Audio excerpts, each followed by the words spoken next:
하나님의 말씀 출애굽기 8장 1절 한 절 봉독해 드리겠습니다. 출애굽기 8장 1절입니다. 여호와께서 모세에게 이르시되 너는 바로에게 가서 그에게 이르기를 여호와의 말씀에 내 백성을 보내라. 그들이 나를 섬길 것이니라. 아멘.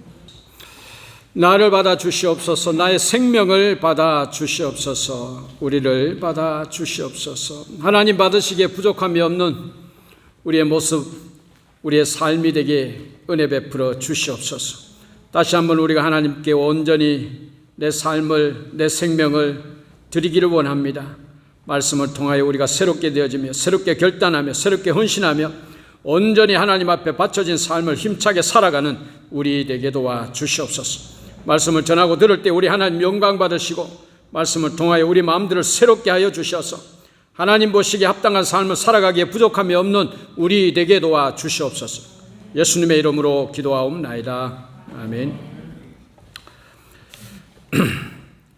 하나님께서 왜 이스라엘 백성을 출애굽시키셨나? 오늘 말씀을 보게 되지면은 하나님을 섬기기 위해서라고 일러주고 있습니다. 왜 하나님이 우리를 하나님 백성, 하나님 자녀 삼으셨나? 하나님을 섬기는 삶을 살라는 이야기죠. 우리를 이 땅에 보내시고 우리를 이 땅에 삶을 살게 하신 것은 이 땅에서 하나님을 섬기는 삶을 잘 아름답게 살고 이제 천국으로 오라, 그런 의미요 말씀이 되겠습니다. 이 땅의 삶을 살아갈 때 우리가 어떻게 하나님을 온전히 섬기는지 하나님께서 보시겠다, 그런 말씀입니다. 하나님이 모세를 통해서 애굽의 바로 왕에게 내 백성 이스라엘을 광야로 내보내라, 거기서 나를 섬기리라, 이렇게 말씀을 하시는데 그럼에도 불구하고 바로는 이스라엘 백성을 순순히 놓아주지를 않습니다. 하나님은 당신의 백성들로 하여금 섬김을 받기를 원하십니다. 섬김을 받기를 원하십니다. 그런데 사탄 마귀는 우리를 쉽게 놓아주지 않는다는 데에 문제가 있습니다. 하나님께서 10가지 재앙을 내립니다. 피, 깨구리, 이, 파리, 악질, 독종, 또 뭐죠? 우박, 메뚜기, 또 뭐죠? 흑암, 장사. 장사는 장자의 죽음, 장사. 10가지 재앙을 내릴 때에 이제 결국은 바로의 마음을 하나님께서 꺾으시고 바로는 결국 이스라엘 백성을 풀어줍니다. 기꺼이 풀어주는 것이 아니고 마지못해서 어쩔 수 없이 풀어줍니다. 이스라엘 백성을 풀어주지 않기 위해서, 놓치지 않기 위해서 발버둥 치다가 애굽의 모든 장자가 죽는 그 재앙 앞에는 이제 결국은 무릎을 꿇은 것이 되겠습니다. 이스라엘 백성을 풀어주었지만 금방 바로의 마음이 바뀝니다. 금방 바뀝니다. 사탄의 마음은 금방 바뀝니다. 이스라엘 백성을 다시금 소나기에 넣기 위해서 이제 군사를 이끌고 추격해 옵니다. 쉽게 포기하지 못한다, 그 이야기죠. 우리는 바로에서 풀려난 이스라엘 백성처럼 예수 그리스도로 말미암아 사탄의 소나기로부터 해방된 하나님의 백성입니다. 그런데 문제는 사탄 마귀가 우리를 쉽게 포기하지 않는다는 데 문제가 있습니다.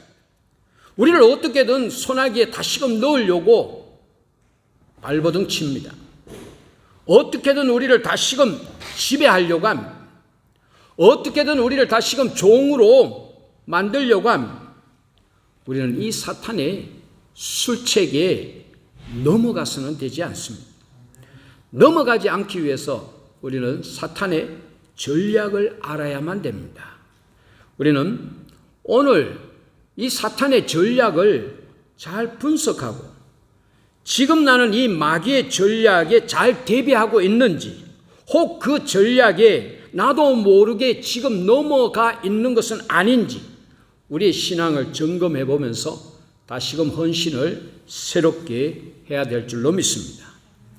첫 번째, 이 마귀의 전략은 모세가 이스라엘 백성을 이끌고 광야로 나가서 하나님께 제단을 쌓고 하나님을 섬기겠다고 하니까 바로는 타협안을 제시를 합니다. 그 첫 번째 타협안이 오늘 본문 출애굽기 8장 그 이하에 25절에 나오는 말씀입니다. 바로가 모세와 아론을 불러 이르되 너희는 이 땅에서 너희 하나님께 제사를 드리라. 너희는 이 땅에서 즉 애굽 땅 안에서 하나님께 제사를 드려라, 그 말씀이죠. 애굽을 떠나지 말고, 애굽 땅을 떠나지 말고 여기에 있으면서 여기에서 예배를 드려라. 하나님께 예배를 드리되 너희 신분이 노예라는 사실을 잊지 말아라. 이 말은 교회는 나가라. 그러나 세상 가치관 속에서 교회에 다녀라. 세상에 머물러 있으라. 세상에 머물러 있으면서 교회에 다녀라. 그런 말씀이 되겠습니다. 여러분, 이 작전이 그리스도인을 유혹하는 사탄의 첫 번째 작전입니다. 예수를 믿어라. 그러나 너의 가치관, 너의 정신, 너의 삶은 세상에 뿌리를 내리고 있으면서 믿어라. 사탄은 오늘도 변화받지 못한 우리 그리스도인의 목에 계획에 줄을 매듯이 줄을 묶어서 언제든지 자신이 뜻하는 대로 조종하기를 원하고 있습니다. 사탄의 이 작전에 넘어간 사람은 그리스도인인지 아니면 세상에 속한 세상 사람인지 구별이 되어지지를 않습니다. 교회를 나오지만 그의 삶은 어디까지나 세상 중심입니다. 세상 중심입니다. 세상에 박힌 말뚝을 뽑지 못하고 예수 주변을 맴돌고 있습니다. 교회 주변을 맴돌고 있습니다. 예배를 드려도 형식에 불과합니다. 여러분, 정말 믿는 자이기를 원한다면 우리가 세상에 뿌리를 내릴 것이 아니고 세상에 말뚝을 박을 것이 아니고 그 말뚝을, 세상에 박힌 그 말뚝을 뽑아야 될 줄로 믿습니다. 애굽을 온전히 떠나지 못한 그와 같은 사람, 마귀에게 다시금 붙잡히게 되어진다는 그 이야기죠. 세상 가치관을 버리지 못하는 사람, 그는 종교인일런지는 몰라도 진정한 하나님의 백성은 되지 못하겠더라, 그 말씀입니다. 이제 여기에 모세의 답을 들어볼 필요가 있습니다. 26절입니다. 모세가 이르되 그리함은 부당하니이다. 부당합니다. 그것은 부당합니다. 우리가 우리 하나님 여호와께 제사를 드리는 것은 애굽 사람들이 싫어하는즉 우리가 만일 애굽 사람 목전에서 제사를 드리면 그들이 그것을 미워하여 우리를 돌로 칠까 하니이다. 애굽 사람은 짐승을 섬기는 자요, 우리는 짐승을 잡아서 하나님께 드리는 백성입니다. 당신과 우리는 가치관이 다르고 주권이 다르고 사는 방식이 다르고 입맛이 다르고 우선순위가 다른 사람입니다. 때문에 그리함은 부당합니다. 세상도 즐기고 인생도 즐기라. 신앙도 신앙생활도 해라. 그것은 부당합니다. 그런 이야기죠. 여러분, 세상에 뿌리를 내리고 말뚝을 박아놓고 신앙생활 하라고 유혹하는 사탄에게 우리는 담대하게 강하게 그리함은 부당하다 선포를 해야 될 줄로 믿습니다. 세상 가치관을 벗어 던져야 한다는 그 말씀입니다. 여러분, 오늘 나에게 그런 모습이 발견되어진다면 우리는 다시금 헌신하면서 우리의 신앙을 재정립해야 될 줄로 믿습니다. 이 첫 번째 안에 실패한 이제 바로는 두 번째 타협안을 내놓습니다. 8장 28절입니다. 바로가 이르되 내가 너희를 보내리니 너희가 너희 하나님 여호와께 광야에서 제사를 드릴 것이나 그러나 너무 멀리는 가지 마라. 너무 멀리 가지 말고 가까이 있다가 다시 돌아와라, 그런 말이죠. 가라. 그러나 너무 멀리 가지 마라. 예수는 믿어라. 그러나 너무 유별나게 믿지 말라. 너무 유별나게 믿지 말아라. 신앙생활 해라. 그러나 열성 분자처럼 믿지 말아라. 티내고 예수 믿는 모습 꼴불견이더라. 예수 믿는다고 세상 사람들과는 전혀 어울리지 않고 예배 시간마다 은혜 받았다고 눈물 찔찔 흘리는 기도회 또는 구역 예배 새벽 기도에 빠짐없이 나가고 기도도 조용조용하지 하는 것이 아니고 큰 소리로 기도하고 그렇게 야단 법석을 떨면서 믿을 필요가 없다, 결단코 보기 좋은 모습은 아니더라. 이게 사탄의 유혹입니다. 여러분, 마귀는 세상에서 우리를 교회로 풀어주는 듯한 유아정책을 쓰지만은 자신이 붙들고 있는 그 고삐를 놓지 않으려고 우리에게 그 고삐를 묶어놓기 위해서 몸부림치고 있습니다. 이럴 때일수록 우리는 단호하게 말을 해야 됩니다. 사탄아, 네 말을 듣는 것과 하나님의 말씀을 듣는 것이 어느 것이 옳은지 네가 판단해 봐라. 베드로가 공회 앞에서 한 말이 되겠습니다. 사도행전 4장 19절에 나오는 말씀입니다. 하나님은 우리에게 말씀하십니다. 열심을 다해서 믿어라. 마지막 때가 될수록 더욱더 그렇게 믿어라. 더욱더 뜨겁게 신앙생활해라. 이렇게 말씀하고 계십니다. 마귀는 오늘도 우리를 속이면서 은근히 협박을 합니다. 너무 멀리 가지 마라. 너무 멀리 가지 마라. 멀리 가면은 광야에서 굶어 죽는다. 광야에서 어떻게 살 수가 있겠니? 광야에서는 제사만 드리고 빨리 곧바로 애굽으로 돌아와야 돼. 예수가 밥 먹여주느냐? 예배는 교회 가서 드리지만 사는 것은 세상에 사는 것이 아닌가? 너 혼자 열심히 내고 흥분하고 그러지 말라. 이 말을 맞는 말처럼 듣는 순간 우리 그리스도인들은 무력해집니다. 이 말을 귀담아 듣는 순간 우리의 신앙은 점차적으로 허물어져 갑니다. 여러분들 경험하지 않습니까? 그 말이 맞는 듯 하면서 그 말을 받아들이는 순간 우리의 신앙은, 우리의 믿음은 서서히 식어져 간다는 이야기죠. 나약한 신앙인이 되어집니다. 힘도 없고 능력도 없는 껍데기 신자가 되어진다는 이야기죠. 이름만이 신자입니다. 이름만이 신자입니다. 교황 이노센트 4세가 한 번은 토마스 아퀴나스와 대화를 나눕니다. 베드로는 은과 금은 내게 없지만 곧 나사렛 예수의 이름으로 일어나 걸으라고 말했지만 오늘날에는 우리에게 은과 금이 넘치고 있어. 참 감사하다. 참 감사하다. 많은 발전을 이루어서 이렇게 말을 했습니다. 그러자 토마스 아퀴나스가 이렇게 대답을 합니다. 은과 금은 발전했는지 모르지만 나사렛 예수의 이름으로 걸어가는 능력은 더 이상 나타나지 않고 있습니다. 오늘날 교회들이 정말 예수의 이름, 예수의 능력, 예수의 권세가 없어져서 무기력한 집단이, 혹시 우리 교회는 그와 같은 무기력한 집단이 되어 있지 않느냐, 그 말씀이죠. 오늘날 신자들이, 성도들이 그냥 신사적으로 믿어야 돼, 고상하게 믿어야 돼, 이렇게 이야기를 하면서 모든 능력을 상실해버렸지 않느냐, 그런 말씀입니다. 이러니 예수의 능력은 사라져버렸습니다. 기적은 성경에만 나오고 우리의 삶 속에는 전혀 일어나지를 않습니다. 교회가 무기력하고 우리 오늘날 성도들이 너무 무기력하게 되어졌습니다. 왜 이렇게 되어졌느냐? 멀리 가지 마. 멀리 가면 안 돼. 야단스럽게 믿지 마. 그 말을 귀에 담았기 때문입니다. 바로의 타협, 사탄 마귀의 타협에 우리가 넘어갔다는 이야기죠. 그래서 뜨거움이 없습니다. 열심이 없습니다. 냉랭하기 때문입니다. 믿는다고 하지만 우리의 영은 죽어져 있기 때문이라는 말씀입니다. 헝가리 출신의 유대인으로서 미국의 기업가인 또 공학자인 앤드류 그로브라는 사람이 있습니다. 1987년부터 1998년까지 인텔의 CEO로 있었던 사람입니다. 그러면서 디지털 혁명을 일으켰던 사람입니다. 세계적인 그래서 거부가 되어졌던 사람입니다. 앤드류 그로브가 이런 말을 했습니다. 뭔가에 미친 사람이 세상을 뒤집는다. 미친 사람이 세상을 뒤집는다. 맞는 말이지 않습니까? 뭔가에 미쳐야 일을 낸다는 그 이야기죠. 우리 옛말에도 미친 놈이 곰을 잡는다고 그랬습니다. 미치지 않고 어떻게 곰하고 싸우겠습니까?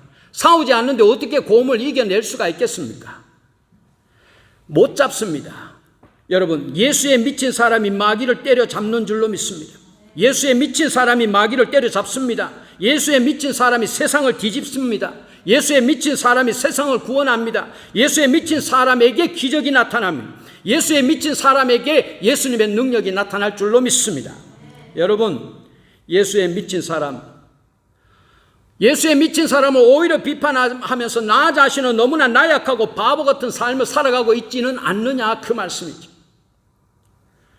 너무 멀리 나가지 않으려고 하면은 성경이 가르쳐주고 있는 우리 교회의 원형 회복이 불가능합니다.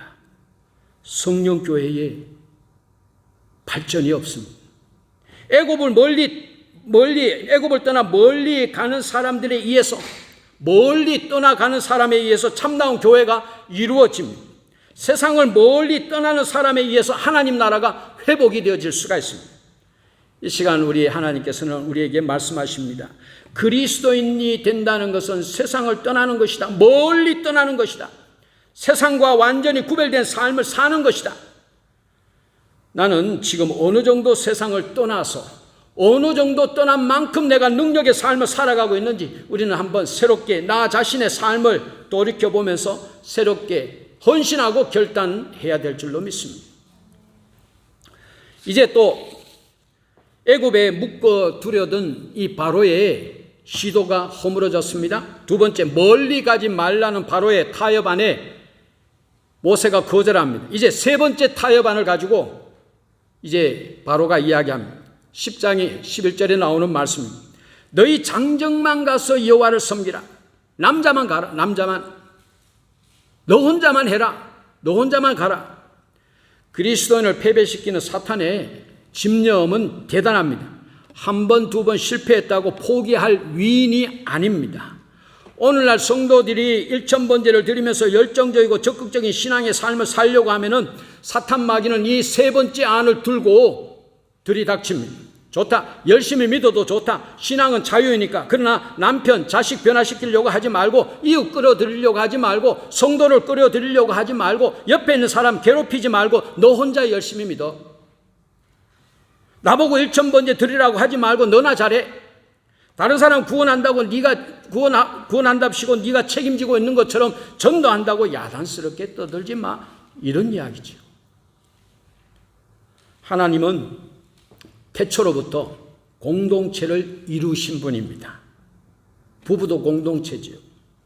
공동체 안에 임하시고 공동체를 통해서 경배를 받으시기를 원하십니다. 그러나 사탄 마귀가 제일 먼저 그 공동체를 파괴를 시켰습니다. 또 아벨 동생을 죽인 그 가인이 공동체를 파괴를 했습니다. 내가 아우를 지키는 자니까, 우리에게서 이 말은 내가 공동체를 지키는 자입니까? 라는 말로 풀이를 할 수가 있습니다. 우리 하나님의 사람들은 단호하게 선포해야 됩니다. 나는 내 아우를 지키는 자입니다. 나는 우리 공동체를 지키는 자입니다.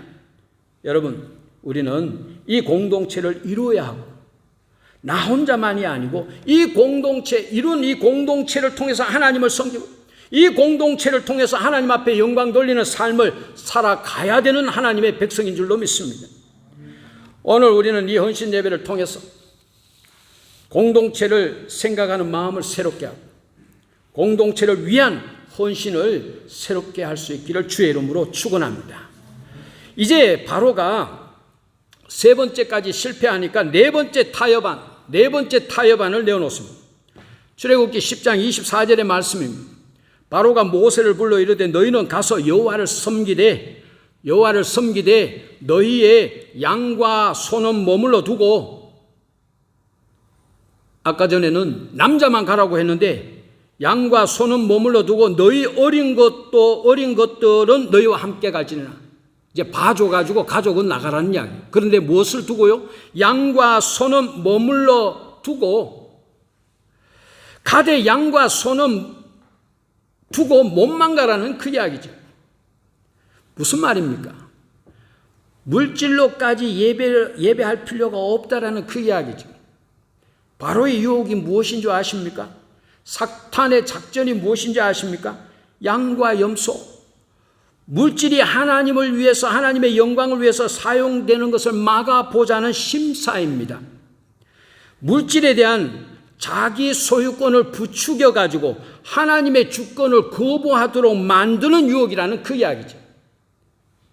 자기 소유권 어떤 의식을 부추겨 가지고 하나님의 주권을 거부하도록 만들려는 유혹이라는 그 이야기입니다. 여기에 많은 우리 그리스도인들이 넘어집니다.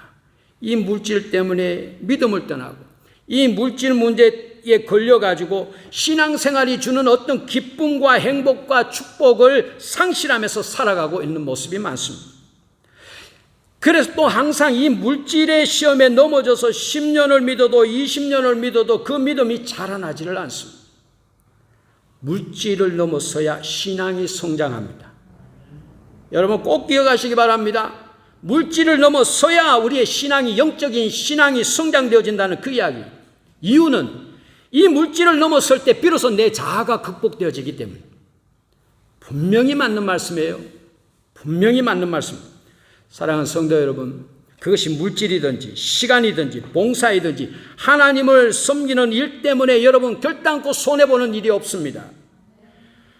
하나님께서 놀랍게 보상해 주시는 줄 믿으시기를 주의 이름으로 축원합니다. 여러분 물질의 의미가 무엇인지 아십니까? 이스라엘 백성이 출애굽을 할 때에 양과 염소를 몰고 나왔습니다. 왜 양과 염소를 몰고 나왔느냐? 잡아먹기 위해서? 아닙니다. 하나님은 이스라엘 백성을 광야에 있을 동안에 만나와 메추라기를 주시고 반석을 열어서 생수를 먹이셨습니다. 그런데 왜 양과 염소를 몰고 나오도록 하셨는가? 잡아먹기 위한 것이 아니었습니다. 신앙인에게 물질이 필요한 첫 번째 이유는 생존을 위한 것이 아니라는 이야기입니다. 생존은 하나님의 책임입니다. 하나님이 책임지고 계십니다. 우리의 생존은 하나님이 책임져 주신다는 이야기, 우리의 먹고 사는 문제는 하나님이 책임져 주신다는 그 이야기입니다. 그 첫 번째 이유는 하나님을 섬기기 위함이다. 그 말씀입니다. 양을 몰고 나가라. 제사를 드리기 위해서였다는 이야기예요. 예배를 드리기 위해서였다는 이야기예요. 제물을 드리기 위해서 양과 염소를 몰고 나가도록 했다. 그 말씀이 되겠습니다. 잘못된 물질관을 가지고 사는 사람은 물질이 적으나 많으나 늘 그 물질 때문에 근심합니다. 하나님께 영광 돌리기 위한 물질의 본래적인 의미, 하나님의 것으로 맡아 있다는 청지기적인 어떤 물질을 가지고 살면은 물질을 쫓아가는 피곤한 삶에서 해방이 되어지고 오히려 물질이 나를 따라오는 편한 삶을 살아가게 되어집니다. 이런 말을 하지 않습니까? 돈을 쫓아가서는 결단코 돈을 벌 수가 없다고, 돈이 나를 따라와야 비로소 부자가 될 수 있다고 그렇게 하는 말을 들어볼 수가 있습니다. 부자가 되는 것이 중요한 것이 아니고 우리가 거듭날 때에 물질관도 거듭나야 하기 때문입니다. 우리가 거듭날 때 그냥 나만 거듭나는 것이 아니고 나의 소유 물질도 거듭나야 된다는 그 말씀이 되겠습니다. 내 몸을 하나님의 기뻐하시는 산제사로 드리라는 이 말을 잘못 이해하고 인색하게 몸만 출애굽을 하려고 하지 말고 소와 양과 염소도 하나님의 영광을 위해서 몰고 출애굽을 해야 되겠다. 그 말씀입니다. 사탄은 출애굽한 우리를 이렇게 끊임없이 유혹을 합니다. 다시금 자기 수중에 출애굽하기 전에 제시했었던 그와 같은 타협한 오늘날 우리가 광야의 삶을 살아갈 때도 사탄은 우리를 그렇게 유혹을 합니다. 우리는 혹 이 작전에 말려든 신앙의 삶을 살아가고 있는 것은 아닌지 나 자신을 점검해 볼 필요가 있습니다. 어쩌면은 지금 조금 전에 말씀드린 그 가운데 몇 가지 어쩌면은 그와 같은 것이 나의 신앙의 현 주소일 수가 있습니다. 나 자신의 진정한 모습을 깨닫고 우리의 신앙을 다시 한번 새롭게 해야 될 줄로 믿습니다. 잘못된 신앙관과 전쟁을 선포해야 됩니다. 교인이 되어라. 그러나 세상 가치관 욕망은 포기하지 말아라. 두 번째, 예수를 믿으라. 그러나 너무 열정적으로 믿지 말아라. 신앙은 개인적인 것이야. 너 혼자 믿어. 네 번째, 다 좋은데 물질만은 건들지 마. 물질만은 건들지 마. 물질을 잘 붙들어라. 물질로 하나님을 섬긴다는 것은 거짓말이야. 우리는 여기에 단호하게 선포를 해야 됩니다. 부당하다. 이렇게 선포를 해야 된다는 말씀이 되겠습니다. 변화된 그리스도인 한 명은 변화되지 못한 그리스도인 1만 명보다 더 힘이 있다. 이런 말이 있습니다. 변화된 그리스도인 한 명은 변화되지 못한 그리스도인 10,000명보다도 더 힘이 있다. 루터라는 사람 한 사람이 한 시대를 바꾸는 차원을 넘어서 인류 역사 전체를 바꾸었던 사람이 되겠습니다. 주님이 세우시는 성도 한 사람은 무력한 1만 명의 성도보다도 더 영향력이 있을 줄로 믿어집니다. 시대를 뒤집고 역사를 바꾸게 될 것이고 이 지역을 또한 교회를 변화시키게 될 것입니다. 오늘 여러분 새롭게 헌신하는 여러분들이 바로 이 한 명이 될 수 있기를 주의 이름으로 축원합니다. 하나님의 교회는 성경적인 가치관을 가지고 있는 한 명을 만들고 그 한 명을 세우기 위해서 존재한다, 이렇게 이야기를 할 수가 있습니다. 우리 교회가 바로 이런 교회가 되기 위해서 오늘 여러분들 적은 무리이지만 새롭게 헌신하는 저와 여러분이 될 수 있기를 주의 이름으로 축원합니다. 우리 다 같이 한번 기도하시도록 하겠습니다. 한 목소리로 기도하겠습니다. 나는 세상을 포기하지 못하고 있는 것은 아닌가? 믿는 믿음의 삶을 살아간다고 하면서도 세상을 포기하지 못하고 세상을 붙들고 놓지 못하고 있는 것은 아닌가? 너무 신사적으로 믿음에서 너무 냉랭하고 차갑게 믿는 것은 아닌가? 나는 나 혼자만 생각하고 내 생각, 내 감정에만 사로잡혀서 공동체의 의미와 중요성은 잊어버리고 있는 것은 아닌가? 나는 내가 가지고 있는 물질에 거듭났는가? 내 물질이, 내 소유가 거듭났는가? 물질이 내 신앙과 내 생활을 가로막고 있는 것은 아닌가? 회개도 하고 새롭게 결단을 하시는 기도를 드리시기를 바라겠습니다. 사랑거래가 많으신 아버지 하나님, 우리가 믿는다고 하면서도 세상을 온전히 떠나지 못함으로, 멀리 떠나지 못함으로 사탄 마귀에 사로잡히는, 사탄 마귀의 조종을 받는 삶을 살아가고 있습니다. 나약한 삶을, 힘이 없는 삶을, 능력이 없는 삶을, 예수 그리스도의 능력이 체험되지 않는 삶을 살아가고 있습니다. 사랑거래가 많으신 아버지, 우리의 모습을 이 시간 새롭게 깨달으며 주님 앞에 내려놓습니다. 더욱더 열심으로 뜨겁게 신앙의 삶을 살아가는 우리 되게 도와주시옵소서. 냉랭한 것이 아니요 죽은 영이 아니요 살아서 역사하는 그와 같은 신앙의 삶을 열심으로 살아가게 되지 그런 새로운 헌신과 결단이 우리에게 있게 도와주시옵소서. 나 혼자만 생각하는 것이 아니고 공동체의 의미를 생각하며 이제 공동체의 중요성을 깨닫고 연합하면서 아름다운 신앙의 삶을 살아갈 수 있게 도와주시옵소서. 내가 물질에 넘어지는 자가 되지 말게 하옵소서. 나의 모든 것은 주님께서 나에게 맡기신 청지기 물질관을 가지고 하나님께서 맡기신 것을 가지고 주님께 더욱더 영광 돌리는 삶을 힘차게 살아가게 되어지는 우리에게 도와주시옵소서. 우리의 부족함을 이 시간 주님 앞에 고백합니다. 다시 한번 헌신하기를 원합니다. 우리를 변화시켜 주셔서 주님께서 기뻐하시는 삶을, 사명 아름답게 감당하는 삶을 살아가게 되어지는 우리 모두 되게 도와주시옵소서. 사랑과 은혜가 많으신 아버지 하나님, 감사합니다. 우리를 하나님 백성으로 삼아주시니 감사합니다. 하나님을 섬기는 삶을 살아갈 수 있게 해주시니 감사합니다. 세상을 멀리 떠나는 자가 되게 도와주시옵소서. 냉랭한 것이 아니요 뜨거운 신앙의 삶을, 그러므로 말미암아 예수의 능력이 내 삶 가운데 우리 공동체 안에 놀랍게 나타나는 귀한 역사가 있게 도와주시옵소서. 나 혼자만이 아니요 공동체를 생각할 수 있는 우리가 되게 도와주시옵소서. 공동체의 중요성을 깨닫고 생각하며 이 공동체 연합하면서 주님을 섬기는 우리 모두가 되게 도와주시옵소서. 사랑과 은혜가 많으신 아버지 하나님, 물질이 많든 적든 우리가 물질에 넘어지는 자 되지 말게 도와주시옵소서. 내가 거듭나면 나의 물질도 거듭나는 역사가 있게 도와주시옵소서. 새롭게 헌신하며 늘 나 자신의 부족함을 깨닫고 하나님 앞에 겸손히 엎드림으로 말미암아 하나님께서 우리를 변화시켜 주셔서 일대 만에 참으로 놀라운 역사로 주님께서 능력의 종으로 들어 사용하시는 우리 모두 되게 도와주시옵소서. 예수님의 이름으로 기도하옵나이다. 아멘.